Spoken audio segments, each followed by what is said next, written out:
Hi అండి, welcome to Vijay home kitchen. ఈరోజు మీకు కేజీ బాస్మతి రైస్తో కేజీ చికెన్తో చికెన్ థాలీని ఎలా తయారు చేసుకోవాలో చూపిస్తాను. చక్కగా chicken biryani, thick gravy curry, అలాగే fry curry, special onion raita, దీంతోపాటు చక్కటి స్వీటు, అలాగే బాయిల్డ్ ఎగ్స్, ఉల్లిపాయ ముక్కలు, నిమ్మకాయ ముక్కలు. ఇది నలుగురు మనుషులకైతే ఈజీగా సరిపోతుందండి. మన ఇంటికి గెస్ట్లు వచ్చేటప్పుడు ఒక గంట పావులో ఇవన్నీ మనం రెడీ చేసి పెట్టుకోవచ్చు. మీరు వీడియోని పూర్తిగా చూడండి, మీరు కూడా ఈజీగా తయారు చేసుకుంటారు. ఇప్పుడు దీన్ని ఎలా తయారు చేసుకోవాలో చూపిస్తాను. ముందుగా మనం బిర్యానీ కోసం బాస్మతి రైస్ని నానబెట్టుకోవాలండి. నేను ఇక్కడ ఈ గ్లాస్తో 4 గ్లాసులు అంటే కేజీ రైస్ తీసుకున్నాను. ఇప్పుడు దీన్ని 2-3 సార్లు చక్కగా వాటర్ పోసి కడుక్కోవాలి. బాస్మతి రైస్ అయితేనే బిర్యానీకి బాగుంటుందండి. మీ దగ్గర బాస్మతి రైస్ లేవు అనుకుంటే సోనా మసూరి రైస్ తోటైనా చేసుకోవచ్చు. కాకపోతే మసూరి రైస్ మనం నానబెట్టాల్సిన అవసరం ఉండదు. ఇదైతే మాత్రం కంపల్సరీ నానబెట్టుకోవాలి. ఇప్పుడు ఇలా కడుక్కున్నాం కదండి, ఈ వాటర్ అంతా కూడా డ్రైన్ చేసేసి మళ్ళీ ఫ్రెష్గా వాటర్ పోసుకొని ఒక అరగంట సేపు నానబెట్టుకోవాలి. అలాగే చికెన్ని కూడా మనం మ్యారినేట్ చేసుకుందాం. ఇప్పుడు ఈ చికెన్లో ఒక 1/2 టేబుల్ స్పూను సాల్టు, ఒక 1/4 టేబుల్ స్పూన్ పసుపు, 1 టేబుల్ స్పూన్ కారం, అలాగే 1 table spoon garam masala powder, 1 table spoon chicken masala, అలాగే 1 టేబుల్ స్పూను అల్లం వెల్లుల్లి పేస్ట్ వేసుకోండి. అలాగే చాప్ చేసిన కొత్తిమీర, అలాగే చాప్ చేసిన పుదీనా, అలాగే ఫ్రైడ్ ఆనియన్స్, దీంతోపాటు ఒక 2 టేబుల్ స్పూన్స్ కర్డ్ వేసుకోండి. కర్డ్ బాగా గిలక్కొట్టి వేసుకోండి. అలాగే ఒక 2 టేబుల్ స్పూన్స్ ఆయిల్ వేసుకోండి. ఇవన్నీ వేసి బాగా ముక్కకు బాగా పట్టించుకోవాలండి. నెమ్మదిగా మద్దన చేస్తూ కలుపుకోవాలి. అయితే చికెన్ని మాత్రం ముందుగా సాల్ట్ వాటర్లో నీట్గా క్లీన్ చేసుకోవాలండి. ఇది 1/2 కేజీ చికెన్ ఇలా బిర్యానీ కట్ కొట్టించాను, మిగతా 1/2 కేజీ కర్రీ కట్ చేయించి పెట్టుకున్నానండి. ఇప్పుడు చూసారా అంతా కూడా ఇలా బాగా కలిసింది కదా. ఇప్పుడు దీన్ని మనం ఒక అరగంట సేపు అయినా నానబెట్టుకోవాలి. ఈ అరగంటలో ఇది బియ్యం నానేలోపు చికెన్ కర్రీస్ని రెడీ చేసుకుందాం. 2 టేబుల్ స్పూన్స్ ఆయిల్ వేసుకోండి. అందులో ఒక పెద్ద సైజు ఉల్లిపాయని సన్నగా తరిగి వేసుకోండి. అలాగే ఒక 3 పచ్చిమిరపకాయలను కూడా మజ్జిగా కట్ చేసి వేసుకొని లైట్ బ్రౌనిష్ కలర్ వచ్చేంత వరకు ఫ్రై చేసుకోవాలి. సరే, కలర్ మారుతుంది కదా, ఫ్లేమ్ అయితే మీడియంలోనే ఉంచుకోవాలండి. ఇప్పుడు ఇందులో 1 టీ స్పూన్ వరకు అల్లం వెల్లుల్లి పేస్ట్ వేసుకొని పచ్చివాసన లేకుండా వేయించుకోండి. ఫ్రెండ్స్, మన ఛానల్లో చికెన్తో స్టార్టర్స్ అయితే చాలా ఉన్నాయండి. నేను వెజ్, నాన్ వెజ్ మొత్తం టోటల్ స్వీట్స్, స్నాక్ ఐటమ్స్ ఇవన్నీ 200 పైగానే చేసి పెట్టాను. ఒక్కసారి వాచ్ చేయండి ఫ్రెండ్స్.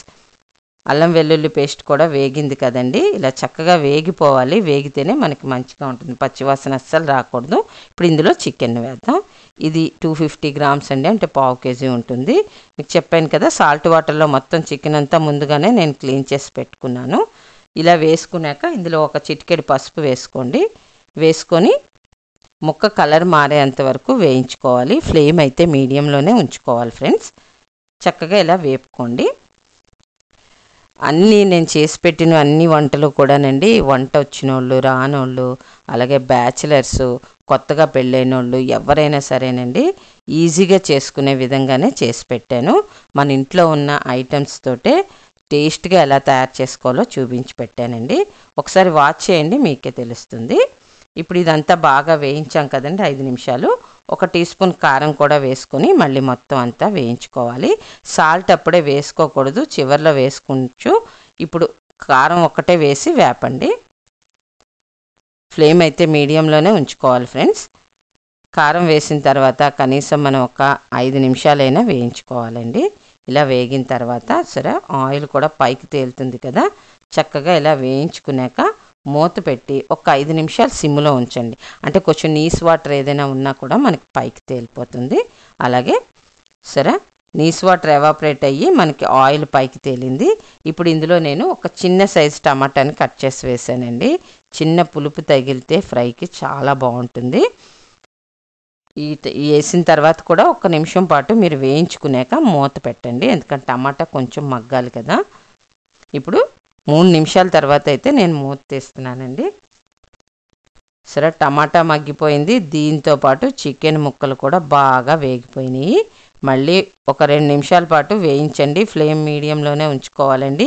ఇక్కడ నేను నాన్ స్టిక్ తవాలో చేస్తున్నాను కాబట్టి మీకు అడుగు అంటట్లేదు. అదే మీరు మామూలు కళాయి ఇండాలియం, అదే కళాయి పెట్టుకొని చేసుకున్నారనుకోండి కొంచెం అడుగు కలుపుతూ ఉండాలి, అడుగు అంటకుండా ఉండాలి.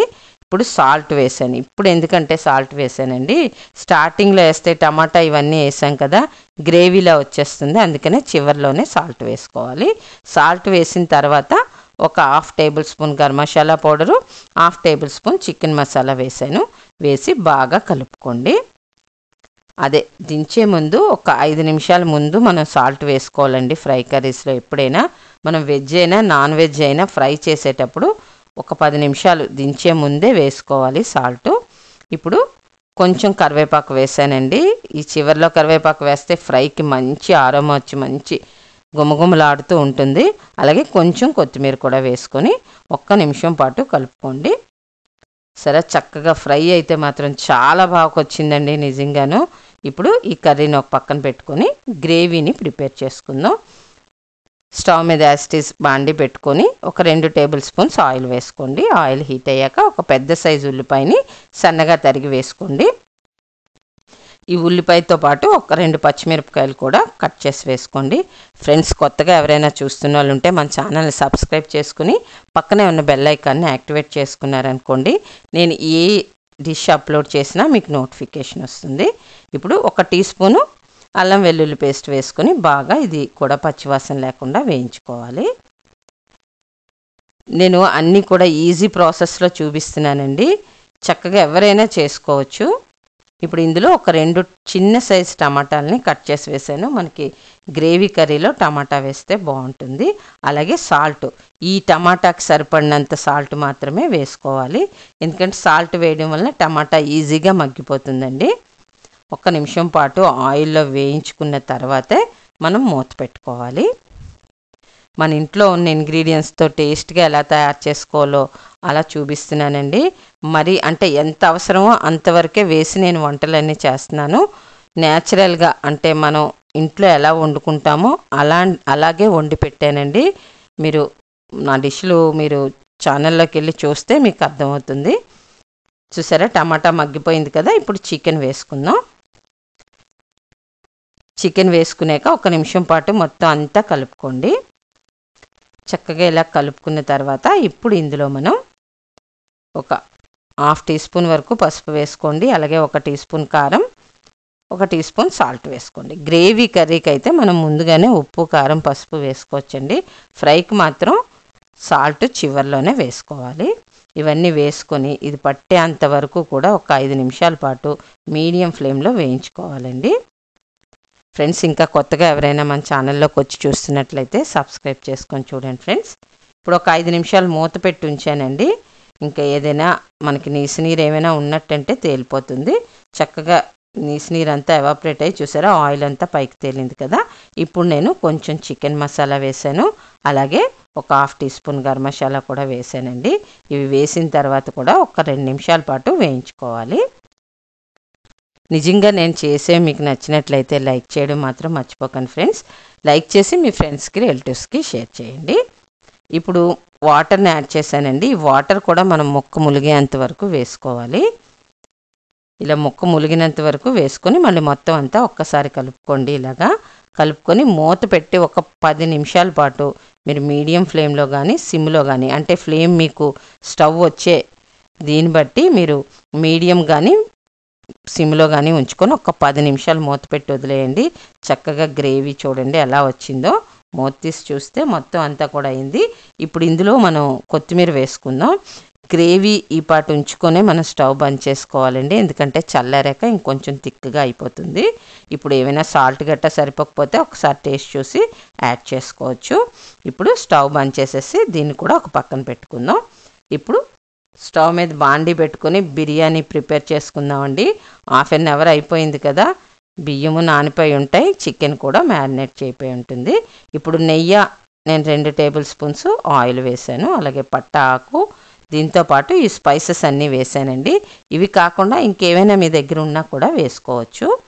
అయితే కొంచెం నెయ్యి కాగాకే వేసుకోవాలండి, బాగా కాగిన తర్వాత వేయకూడదు, ఎందుకంటే ఇవి వేసిన వెంటనే మాడిపోతాయి. అందుకని కొంచెం హీట్ అయిన వెంటనే వేసుకోండి. మాడిపోవడంతో పాటు మన పైకి కూడా తుల్లే అవకాశం ఉందండి. ఇవి వేగిన తర్వాత ఒక ఉల్లిపాయని ఒక 4 పచ్చిమిరపకాయని తరిగి వేసుకోండి. ఈ ఉల్లి కూడా లైట్ బ్రౌనిష్ కలర్ వచ్చేంత వరకు ఫ్రై చేసుకోవాలి. మీరు మీడియం ఫ్లేమ్లో పెట్టుకొని ఫ్రై చేయండి. ఇలా ఫ్రై అయ్యాక ఇప్పుడు ఇందాక మ్యారినేట్ చేసుకున్నాం కదా చికెన్, ఇది ఇందులో వేసేసుకుందాం. ఇది 50% వరకు ఉడికితే చాలండి మనకి చికెను. మీరు వేసిన తర్వాత ఒక 5 నిమిషాల పాటు మీడియం ఫ్లేమ్లో పెట్టుకొని ఫ్రై చేసుకోవాలి. ఇలా ఫ్రై అయ్యాక ఇదంతా ఒక చోట ఇలా చేసుకొని మూత పెట్టి ఒక 10 నిమిషాలు సిమ్లో ఉంచి వదిలేయండి. మీకు ఈజీగా 50% ఉడికిపోతుంది. ఇప్పుడు 10 నిమిషాల తర్వాత నేను మూత తీసి చూస్తున్నాను. చూసారా, చక్కగా ఆయిల్ పైకి తేలింది. ముక్క కూడా 50% ఉడికిందండి. మరీ ఎక్కువ ఉడకకూడదు. ఎక్కువ ఉడికితే మనకు మళ్ళీ బిర్యానీ ఉడికినప్పుడు మళ్ళీ ముక్క చెదిరిపోతుంది, ముక్క పాలంగా ఉండదండి. అందుకని 50% వరకే ఉడికించుకోండి. సరే, ఉడికిపోయింది చక్కగా. ఇప్పుడు ఇందులో మనం రైస్ని యాడ్ చేసుకుందాం. రైస్ వేసేటప్పుడు మాత్రం మీరు అస్సలు వాటర్ ఉండకూడదండి. ఎందుకంటే మనం కుక్కర్లో చేస్తే పర్వాలేదు, ఇది బయట చేస్తున్నాం కదా. ఈ రైస్ని మనం కొంచెం ఫ్రై చేసుకుంటే చాలా టేస్ట్గా ఉంటుంది. ఈ ముక్కలతో పాటు రైస్ని నెమ్మదిగా విరిగిపోకుండా నానబెట్టాం కదా, రైస్ విరగకుండా నెమ్మదిగా కలుపుతూ 5 నిమిషాల పాటు ఫ్రై చేసుకోండి. నేను ఇక్కడ బాగా డ్రై చేసి వేసాను కాబట్టి వాటర్ ఏమీ లేకుండా చూసారా రైస్ ఫ్రై అవుతుంది. ఇలా ఒక 5 నిమిషాల పాటు కలుపుకునేక ఇందులో మళ్ళీ మనం పుదీనా, కొత్తిమీర, అలాగే ఫ్రైడ్ ఆనియన్స్ కూడా వేసుకోవాలండి. వేసుకొని మళ్ళీ ఒక్కసారి మొత్తం అంతా కలుపుకోవాలి. చాలా ఈజీ అండి చేసుకోవడం. నేను మొన్న గెస్ట్లు వచ్చినప్పుడే చేశాను, అది షూట్ చేసి మీకు ఛానల్లో పెడుతున్నాను. చక్కగా అంతా కలిపేసుకోండి. ఇలా కలిపేసుకొని అంతా దగ్గరకు చేసుకున్నారు కదా, మనం ఇవి వేయించుతున్నప్పుడే పక్క స్టవ్ మీద వాటర్ను కూడా వేడి చేసుకోవాలండి. మీకు చెప్పడం మర్చిపోయాను. ఇప్పుడు నేను ఇక్కడ 4 గ్లాసులు కదా తీసుకున్నాను, గ్లాస్కి గ్లాసున్నర వాటర్ వేసానండి. కుక్కర్లో అయితే మీరు గ్లాస్కి గ్లాసుంపావు వేసుకోవాలి. గ్లాసున్నర వేసుకుంటే కరెక్ట్గా ఉంటుంది. పక్క స్టవ్ మీద వేడి చేసిన వాటర్ వేసుకుంటేనే మనకి మంచిది. ఎందుకంటే మళ్ళీ బియ్యం నానిపోతాయి. ఎప్పుడైనా వేడి నీళ్ళే వేసుకోవాలి. ఇప్పుడు దీన్ని హైలో ఉంచి పక్కన ఉంచేయండి. ఇప్పుడు ఆనియన్ రైతాని తయారు చేసుకుందాం. బాగా పెరుగుని గిలకొట్టి ఒక కప్పులో తీసుకునేక సన్నగా తరిగిన ఉల్లిపాయ ముక్కలు, అలాగే చాప్ చేసిన క్యారెట్, దీంతోపాటు కొంచెం కొత్తిమీర, అలాగే కొంచెం సాల్ట్ వేసుకొని బాగా కలుపుకోండి. ఇలా రైతాగాని చేసుకుంటే చాలా బాగుంటుందండి. కానీ పెరుగు మాత్రం కొంచెం తిక్కుగా ఉండేటట్టు చూసుకోండి. ఇప్పుడు రైతా అయ్యింది కదండి. రైతా అయిపోయిన వెంటనే మనం స్వీట్ స్టార్ట్ చేసేసుకోవచ్చు. ఈలోగా మనకి బిర్యానీ రైస్ అక్కడ ఉడుకుతూ ఉంటుంది. ఇప్పుడు దీన్ని పక్కన పెట్టుకొని ఇంకో స్టవ్ మీద ఇలా పాన్ పెట్టుకోండి. 1 టేబుల్ స్పూన్ గీ వేసుకోండి. ఈ నెయ్యి కరగాలండి. చక్కగా కరిగేంత నేను సిమ్లో ఉంచే కరిగిస్తున్నాను. హైలో పెడితే మనకి నెయ్యి ఆవిరైపోతుంది. అందుకని సిమ్లో ఉంచుకొనే కరిగించుకోండి. మనం స్పైసెస్ అంటే ఇప్పుడు డ్రై ఫ్రూట్స్ ఉన్నాయి కదా, డ్రై ఫ్రూట్స్ అయినా స్పైసెస్ అయినా నేతిలో వేయించేటప్పుడు కొంచెం సిమ్లో ఉంచుకొనే చెయ్యాలండి. ఆయిల్ అయితే పర్లేదు, నెయ్యి అయితే మనకు కొంచెం వేగరం హీట్ అయిపోతుంది కదా. ఇప్పుడు ఈ జీడిపప్పు కొంచెం కలర్ మారాక అప్పుడు కిస్మిస్ వేసుకోవాలండి. ఎందుకంటే కిస్మిస్ కొంచెం తొందరగా మనకి ఫ్రై అయిపోతుంది. ఇలా డ్రై ఫ్రూట్స్ మనం ఫ్రై చేసుకొని ముందుగానే ఫ్రై చేసి పెట్టుకోవాలి. ఇప్పుడు వీటిని ఒక బౌల్లోకి తీసేసుకుందాం. ఇప్పుడు ఇదే పాన్లో మనం స్వీట్ చేసుకోవచ్చండి. ఇక్కడ నేను కేసరి ప్రిపేర్ చేస్తున్నాను. చాలా సింపుల్ స్వీటు, కానీ చాలా బాగుంటుంది. చల్లారినా కూడా మనకి చక్కగా స్మూత్గా మెత్తగా చక్కగా ఉంటుందండి. అస్సలు బిరుసు పట్టదు. ఇప్పుడు దీన్ని ఒక పక్కన పెట్టేసుకొని ఇప్పుడు ఇదే పాన్లోని నూక వేసుకోండి. అదే గోధుమ నూక 1 కప్పుతో వేసుకొని ఎక్కువ బ్రౌన్ కలర్ వచ్చేంత వరకు వేయించాల్సిన అవసరం లేదండి. చక్కగా కొంచెం కలర్ మారినంత వరకు వేయించుకోవాలి. ఫ్లేమ్ అయితే సిమ్లోనే ఉంచుకోవాలండి. చక్కగా ఇలా చూసారా కలర్ మారుతుంది కదా, వేగిపోయినట్టే. దీనికి కూడా అంతేనండి, వేడి నీళ్ళు పోసుకోవాలి. పక్క స్టవ్ మీద వేడి నీళ్ళు మరిగించుకుంటూ ఉండాలి. ఇవి వేగేలోపు ఆ వేడి నీళ్ళు కూడా మరిగిపోవాలి. నూక వేగిపోయింది కదా, ఇప్పుడు వాటర్ని యాడ్ చేద్దాం. 1 కప్పు కదండి వేసాము నూక, దానికి 3.5 కప్పులు వాటర్ వేసుకోవాలి. అలా వేసుకుంటేనే మనకి సాఫ్ట్గా వస్తుంది. కేసరి ఆల్రెడీ నేను తయారు చేసి పెట్టానండి మన ఛానల్లోని, ఒకసారి దాన్ని కూడా వాచ్ చేయండి ఫ్రెండ్స్. ఇక చూసారా చక్కగా ఇలా మెత్తగా ఇలా సాఫ్ట్గా వచ్చింది. వాటర్ కూడా దగ్గరికి అయింది కదా. ఇప్పుడు మనం షుగర్ యాడ్ చేద్దాం. ఒక కప్పుకి నేను 1/2 కప్పు షుగర్ వేసానండి. మీకు స్వీట్ ఎక్కువగా కావాలి అనుకున్న వాళ్ళు 3/4 కప్పు అయినా వేసుకోవచ్చు. పంచదార పూర్తిగా కరిగినాక నేను కొంచెం కలర్ యాడ్ చేశాను. మీకు ఇష్టం లేకపోతే అవాయిడ్ చేయొచ్చు. చక్కగా ఈ కలర్ అంతా కూడా కలిసేంత వరకు కలుపుకోండి ఫ్రెండ్స్. కొత్తగా చూస్తున్న వాళ్ళు మాత్రం సబ్స్క్రైబ్ చేసుకొని చూడండి ఫ్రెండ్స్. నేను 2 ఇయర్స్ అయింది నా ఛానల్ పెట్టి. చాలా డిషెస్ చేశానండి. చాలా చక్కగా కుదిరాయి అన్నీ కూడాను. మీరు ఒకసారి వాటన్నిటిని వాచ్ చేస్తే మీకు తెలుస్తుంది. అలాగే ట్రై చేయడం మాత్రం మర్చిపోకండి. ఇక్కడ లాస్ట్లో డ్రై ఫ్రూట్స్ను నేను ఇక్కడ కొంచెం యాలకుల పొడి వేసి కలిపేశానండి. సింపుల్గా ఈ స్వీట్ చేసుకుంటే ఈజీగా మనకి తేలిపోతుంది. ఇప్పుడు దీన్ని ఒక పక్కన పెట్టుకుందాం.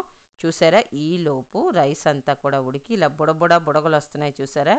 ఈ టైంలో మనం మళ్ళీ ఒక్కసారి మొత్తం అంతా కలుపుకోవాలి. మనం అసలు మూత పెట్టకూడదండి. ఇప్పుడు వరకు అయితే నేను అసలు మూత పెట్టలేదు. ఇప్పుడు మూత పెట్టుకొని సిమ్లో ఒక 10 నిమిషాల పాటు వదిలేయాలి. ఇదంతా కూడా దగ్గరగా చేర్చుకోండి. ఇప్పుడు మూత పెట్టేసి సిమ్లో ఒక 10 నిమిషాలు ఉంచుకోండి. చక్కగా పొడిగా మీకు చికెన్ బిర్యానీ రెడీ అయిపోతుంది. నిజంగా మనస్ఫూర్తిగా మీకు నచ్చినట్లయితేనే లైక్ చేయండి ఫ్రెండ్స్. లైక్ చేసి మీ ఫ్రెండ్స్కి రిలేటివ్స్కి షేర్ చేయండి. చూసారా, రెడీ అయిపోయింది. చాలా చక్కగా కుదిరినాయండి. నాకు అన్నీ కూడా చాలా బాగా వచ్చాయి. 4 మనుషులకైతే ఈజీగా సరిపోతుందండి. మీకు నచ్చినట్లయితే చెప్పాను కదా, లైక్ చేసి మీ ఫ్రెండ్స్కి రిలేటివ్స్కి షేర్ చేయండి. అలాగే కొత్తగా ఎవరైనా మన ఛానల్లోకి వచ్చి చూస్తున్న వాళ్ళు ఉంటే సబ్స్క్రైబ్ చేసుకుని పక్కనే ఉన్న బెల్ ఐకాన్ని యాక్టివేట్ చేసుకోండి ఫ్రెండ్స్. నేను ఏ డిష్ అప్లోడ్ చేసినా మీకు అప్డేట్ వస్తుంది. Thank you for watching.